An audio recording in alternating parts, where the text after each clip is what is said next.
Imagine a nation with a striking 0% homeless rate. Yes, you heard it right, 0%. That's Japan, or so it seems.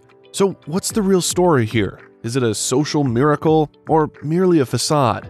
As it turns out, there is more to this seemingly perfect picture. In today's video, we're going to deep dive into the real reasons behind Japan's astounding homelessness rates. Can you handle the truth? Buckle up, folks, and join Jet Set Voyager on our expedition into the unknown. Might get a tad turbulent. In Japan, being homeless is looked down upon. With this stigmatization being so strong, homeless people in Japan face a lot of unfair treatment, making the situation even more difficult. And often the brunt of homelessness in Japan falls upon men, who are culturally positioned as breadwinners of the families, reflecting a distressing societal trend. It's like society blames them completely without considering the many complex reasons and bigger issues that lead to homelessness. But that's not all. Did you know that begging is a criminal offense in Japan? Along with these policies, Japan also uses other ways to make it harder for people to get comfortable being homeless. This includes locking the parks at night or designing benches in a way that they're impossible to sleep on.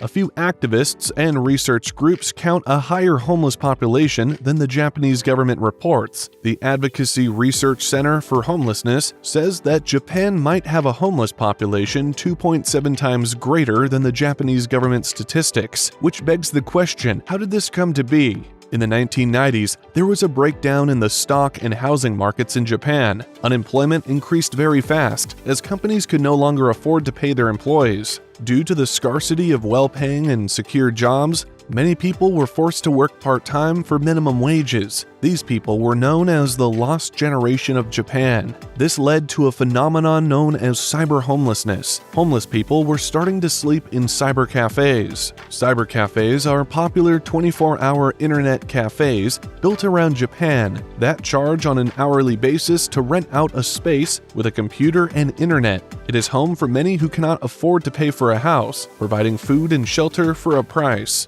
These cafes spotted an opportunity to evolve, cleverly capitalizing on the rise of cyber homelessness. They extended their services beyond mere internet access, offering fresh linens, hygiene kits, and other conveniences typically found in hotels, such as showers and laundry facilities. This all-in-one approach added a layer of comfort and convenience to the lives of the cyber homeless. But this in turn promoted cyber homelessness, further demotivating people from improving their current living standards as they continued renting out these cyber cafes, making them a permanent solution. Due to the stigma of being homeless, people of Japan did absolutely anything to avoid being out on the streets. The minimum wages barely allow them to rent out cyber cafes for a few hours, where they can spend the night. These people are known as the net cafe refugees. If the statistic included the number of cyber homeless people, the percentage of the population of homelessness would be a very high number. As of 2020, 15,000 people live in cyber cafes in Tokyo alone, which is already more than 3 times the number of homeless people in the whole of Japan,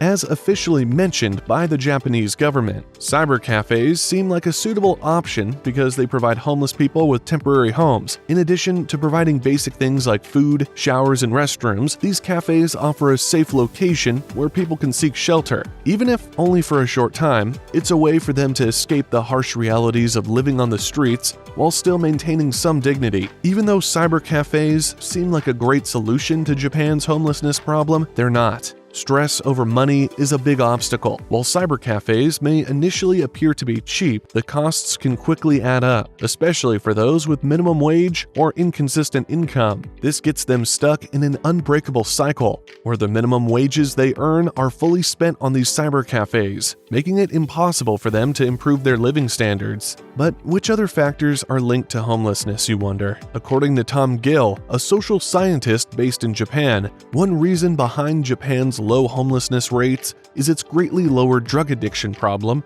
compared to other countries like the US. In the United States, a shocking statistic reveals that over 50% of the population has used some form of illegal drug in their lifetime. The easy availability and high presence of illegal drugs adds to the increased figures. And guess what? Back in 2014, a study revealed that only about 1.6% of people in Japan had ever tried drugs, not counting alcohol. Well, Japan's strict laws on drugs, besides alcohol, are one major factor to the drug usage rates. These substances are strictly off limits. You're not allowed to use them, sell them, or even have them in possession because they're illegal. This means that the use of drugs other than alcohol is exceptionally limited. But how is drug addiction related to homelessness, you wonder? Well, the connection comes into play when drug addiction leads to financial struggles. Substance abuse can drain a person's financial resources, making it hard to maintain stable housing or even meet their basic needs. So, quite often, individuals battling addiction find themselves at a higher risk of becoming homeless. Yet, this is just one piece of the puzzle in Japan's quest to tackle homelessness. So let's pull all the pieces of the puzzle together, shall we? That brings us to a sad reality revealed by Homeless Hub. About 30 to 35% of homeless people around the globe also struggle with mental illnesses. The fact that these two complicated issues intersect is a heartbreaking reality. But what really happens to these people? Well, a person with a mental illness is typically admitted to a mental health facility in Japan.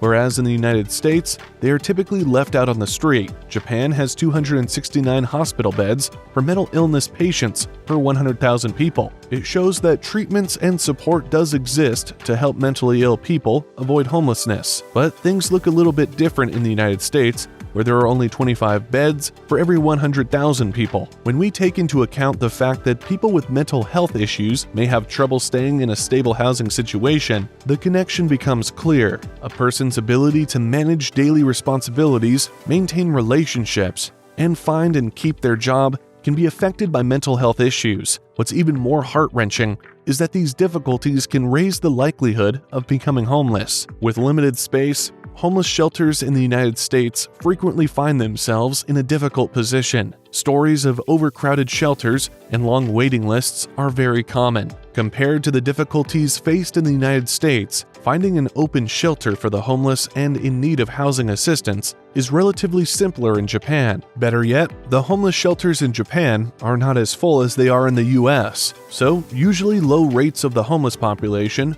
mean lesser poverty, right? Well, you might be surprised by what we're about to tell you next. Here's the kicker. Poverty affects about 15.7% of Japan's population. What? Wait? That is even more than the 13.7% of Americans who are poor. So, even though Japan has made progress in addressing homelessness, poverty is still a big issue that affects a lot of people. The high cost of living is one obstacle for those with limited financial resources. Imagine struggling to find reasonable housing choices when the price tags seem out of reach. A barrier like this keeps poorer Japanese people trapped in the cycle of poverty. So, what does the government do to help out? The government has helped out by building doyagais, or flophouse towns, which have been built as a response to this in Japan. In these areas, people who are poor, typically men, can find cheap housing. But it's not exactly all sunshine and rainbows. Even though these areas provide some shelter, they are far from ideal, and the residents continue to face great difficulties, making the situation hard. We hope you enjoyed this video. Keep your eyes peeled for more exciting content like this, and see you next time.